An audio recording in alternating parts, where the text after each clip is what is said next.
Jesus.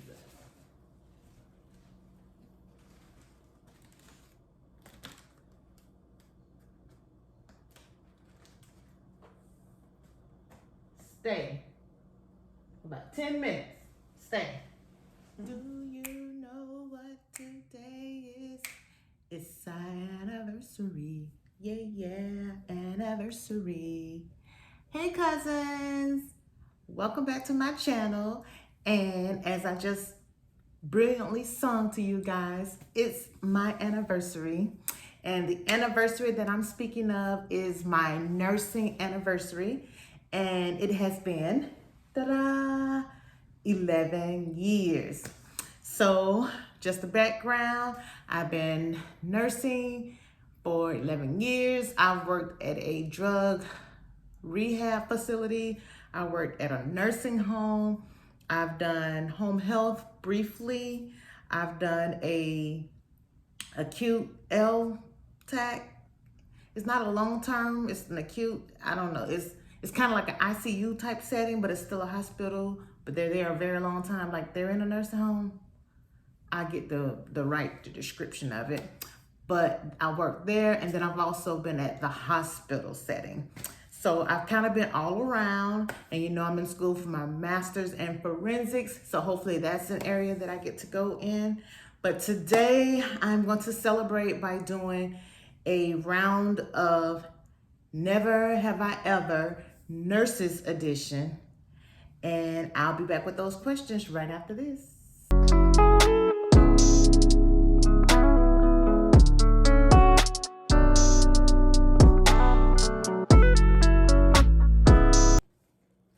All right, so I'm back, and I have my moderator with me, and I have these handy dandies. I have not.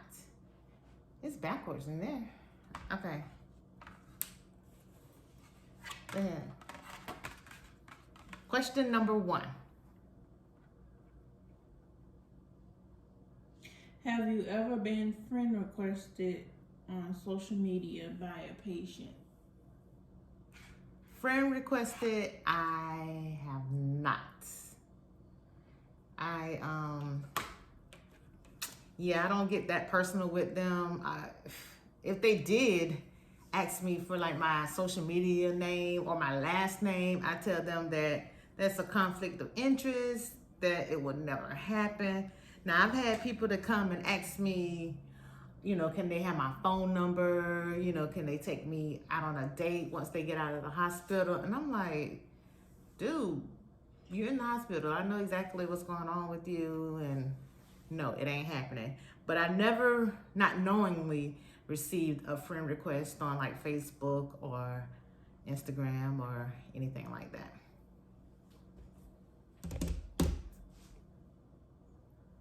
Have you ever made a med error? Again, knock on wood. Is this wood? Let me knock on the wood floor. Knock on wood. I have not made an med error, not that I'm aware of.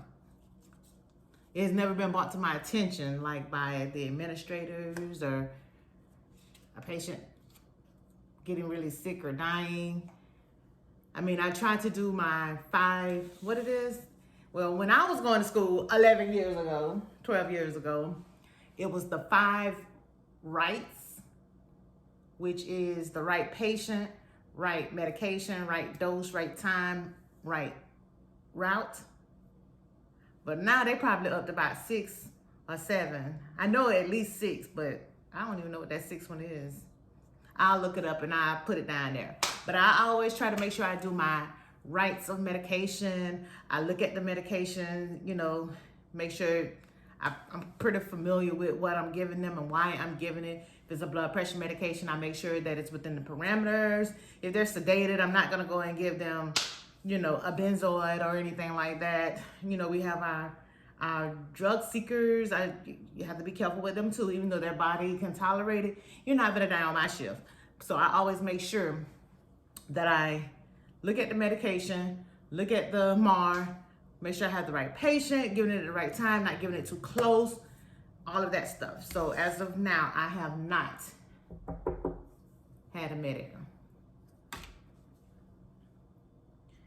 Have you ever ignored a call light?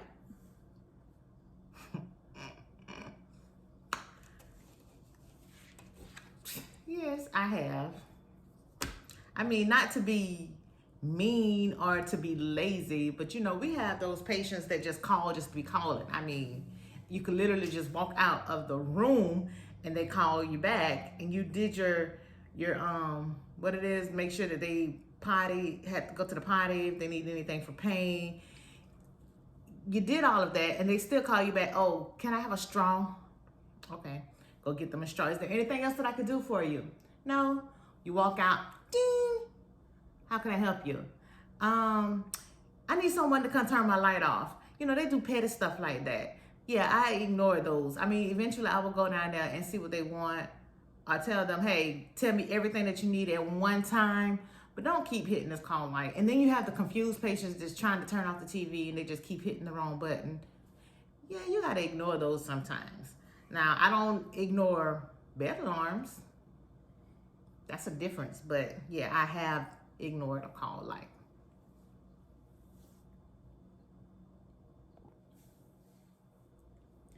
Have you ever eaten off a patient tray or goodies brought from home? No, I have not. Now, I've heard stories where nurses have eaten off a patient tray. For one, that's mean. Like if the tray just came to the floor and you see that brownie or something that you want to eat, that's mean. I mean, the food isn't all that great in the hospitals anyway, from what I hear. And you're gonna take something off their tray and they're probably hungry, and that's mean. And then once you get the trays out of the room and they leave something on there and you may want it, that's nasty. You don't know what they did to that food. They may be on a contact isolation room and you gonna eat. No. And goodies from home, no. They bring it up to the nursing station. Oh, I baked you guys a cake, or I baked you some cookies, share it with the staff. We'll smile at them and thank you. Oh, thank you so much. Oh, y'all, we got some cookies. And as soon as they go, the snack goes. It goes in the trash. We do not play that. You're not gonna have us running to the toilet all night or, you know, throwing up everywhere. No, we don't play that.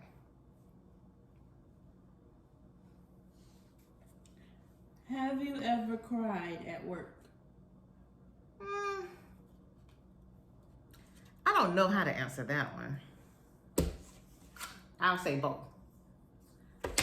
Cried as far as like a patient or a family member being mean and nasty and making me cry, I would say no, because I'm not that nurse. You got the right one today, sis. No, we're not crying. But as far as when I was a brand new nurse working at the nursing home and I'm hit with 30, 35 patients, and by the time I finish my first med pass, it's time for the second med pass, and I haven't sat down, and it's like, y'all sitting down, y'all finished, and I'm just getting to the 12th patient, and it was just so overwhelming. Yeah, I cried almost every day because I'm like, I don't know if I could do this. This is not meant for me. And my mom was like, don't you walk off them people's job and you don't have another job. So I was like, I'm not gonna quit. They're gonna have to fire me. But how can you possibly pass all this medication within that short little time frame that they have, and you have 1 million patients to do? So in that sense, yes, I cried. But as far as a patient being mean or nasty, no, I never cried. Now, when we had this COVID going around and we had all these patients just dying, I mean, I didn't cry, but it was really sad. Like every time, we're not used to having that many deaths on our floor, and we were having people dying like back to back. So one night the chaplain came up and talked to us and gave us some encouraging words, and she actually prayed with us. That was a sentimental moment. I really appreciate it. I didn't cry, but it was very solemn. That's my answer. Y'all, I have Keandra, my daughter. She's asking the questions. She didn't want to be on camera. These questions come from other platforms where I've seen on other nursing videos, and I asked around a few, but this is where these questions come from. Have you ever argued with a physician? I have all the time. Again, I'm that nurse. I'm sorry. I'm going to advocate for my patient. And you know, you have those physicians that are strung high and they appear and they think they know everything. They don't need any advice. They don't need you to try to help them figure out the problem or anything. You can call them with the S-bar. Okay, this is this patient. This is what's going on. And this is what I suggest. And they look at you like, why you suggest that? And I'm like, okay, that's fine. That's all good, well and fine. You can come up here and assess the patient. Can we do that? And no, I'm not gonna do that. And I'll let the day team handle it. I argue with those physicians because you're gonna do your job. You're getting paid the big bucks. This is my patient. Something is wrong. Something is needed. You're not gonna just ignore me. I work nights. They like to ignore the night shift and pass it on to day shift, or they try to string it along, just do the bare minimum. No, I'm arguing with you. And then the one argument that I really, really remember is when the patient was having a psychotic episode. I mean, this man, first of all, the people was coming out the TV and he heard people coming out of the air conditioning vent. So he was really losing it. But he could tell me where he was at, what his name was and everything. So he was oriented as far as his questioning, you know, who are you, where you at, you know, why you here. But he was hallucinating and he had delirium going on. I just don't know. Anyway, he started freaking out and he broke out of the restraints. So we're trying to call the doctor to get 4 points restraints. And she was like, well, I don't want to put him in 4 points. She's like, what do you want me to do? Put him in a straight jacket? And I'm like, well, your sarcasm is not helping me at this moment. Either you're going to come up here and hold the patient down yourself or he's going to be gone, basically. And she took a deep breath. Yes, think about it, sis. Give me some medication. She didn't want to give him no medicine. She just said, deal with it, basically. No, we're not a psych floor. I'm not dealing with this. And I'm not putting my sitter at risk with him acting the way he was acting. So needless to say, she put the orders in.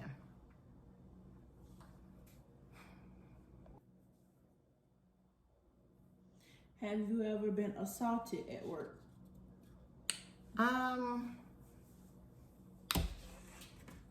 By the definition, I would say yes, because by definition, the assault can also include verbal. I've never been physically assaulted, but I'm cussed out. I get cursed out all the time, every day. I mean, but you have to have a thick skin to work in nursing. I mean, because if you let it get to you, you may not last that long. I mean, some of them are confused. The cute little grandmas that cuss you out, those are actually funny.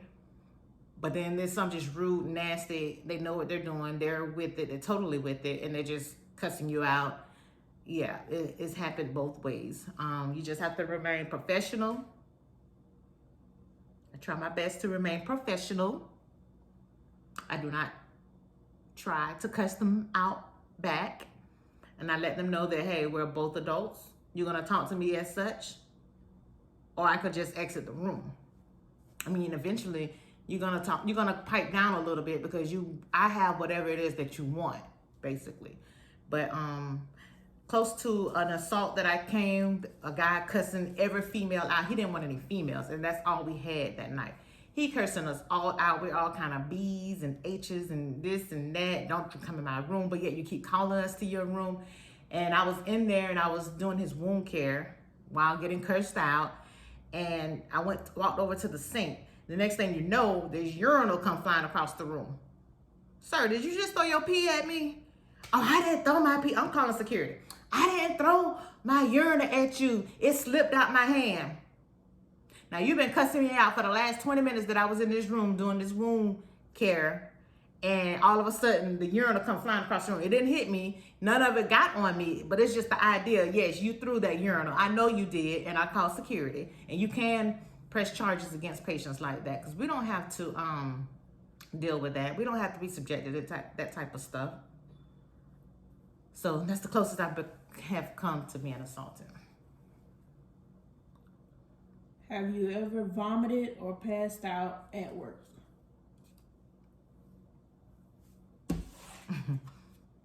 I have not. Now, I don't have a weak stomach. I mean, I love blood, guts, It doesn't bother me. Your arm could be hanging. Your head could be split wide open. I mean, that is just the coolest stuff to me. But if I got to deal with your dentures, just shoot me now. Oh my God.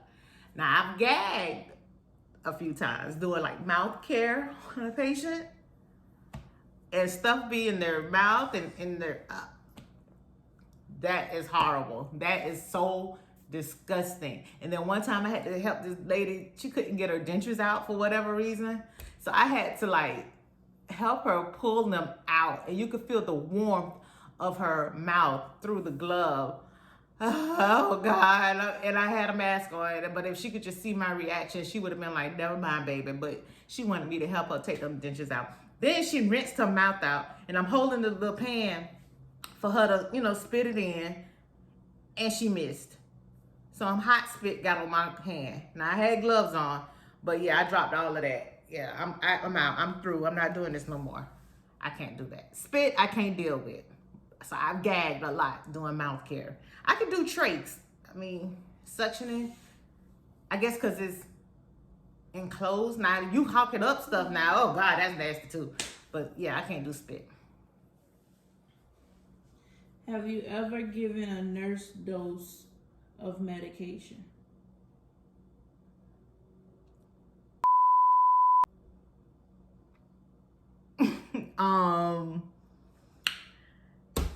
That's okay. First of all, let me explain what a nurse dose is.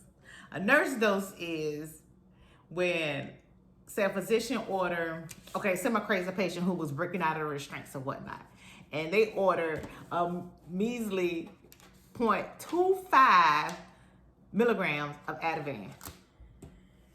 Like, that's not going to touch that patient. So a nurse dose is the unethical way to give extra medication to that patient. So have I ever given a nurse dose? I'm gonna plead the fifth. I'm not answering that. Next. Have you ever lost a patient? Not in death, but not knowing where they are. All the time. Our patients just get up and walk out the room. Oh, I have. Our patients just get up out the room, and if you're not paying attention, they're gone across the street to the corner store to get some cigarettes that they're gonna try to smoke, you know, in their room, or they're gonna go and get a beer when they're on the alcohol withdrawal protocol. I mean, you have to be careful. I mean, I never really lost a patient in that sense, but I did lose a patient where she originally came in. I think she was really on Flocka. Y'all know that drug where they think they're mummies and stuff like that. But anyway, she was on 4 points initially, but finally she calmed down. Like the next day or two, she calmed down. She was with it, so we took her out of the restraints or whatnot. And they were talking to her, the children of, what it is, Family and Children, Department of Family and Children. They were talking to her because her child was there witnessing this. They said she was trying to climb the side of the house and all this stuff. So this was crazy. But anyway, eventually, I guess she got whiffed that she was really in big trouble with them and her kids. So she decided to leave. But now at this point, she could leave. She could sign out and leave AMA, against medical advice. But she didn't want to do that. I guess she didn't want us to know that she left.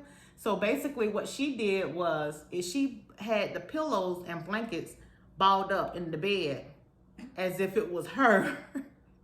So when we walked by, and she had the curtain pulled, this is when we had 2 patients to a room. We had semi-private rooms. Now we're private, but we had semi-private rooms. So she had the curtain pulled to where we can only see the foot of the bed. We couldn't see the entire bed.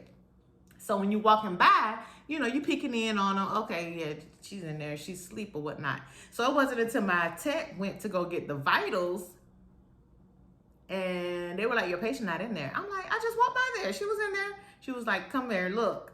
I go in there. It's rolled up like somebody, like a kid sneaking out of the house. She done rolled up the covers and the pillows. Right, and she's not there. We don't know how long she was gone. I mean, it had to be within an hour or two because I do my hourly rounding. But sis was gone. I'm like, that was the funniest thing to me because I never seen that. I'm like, all you had to do is sign your papers, your AMA papers. Uh-oh. But I guess you didn't want to do that. Your one is wearing out. Oh, it's about to fall. But that's it, you guys. That is my Never Have I Ever Nurses Edition, along with a little story time. And that is to what's the word? Commemorate. That's to, what's the word? I don't know what you're trying to say. To help celebrate my 11th year anniversary. If you haven't, don't forget to subscribe down below. Hit the like, the bell. Leave any comments, questions, concerns, any other topics that you think I should do regarding nursing, grad school, cooking, anything like that. And I'll see you next time. Bye.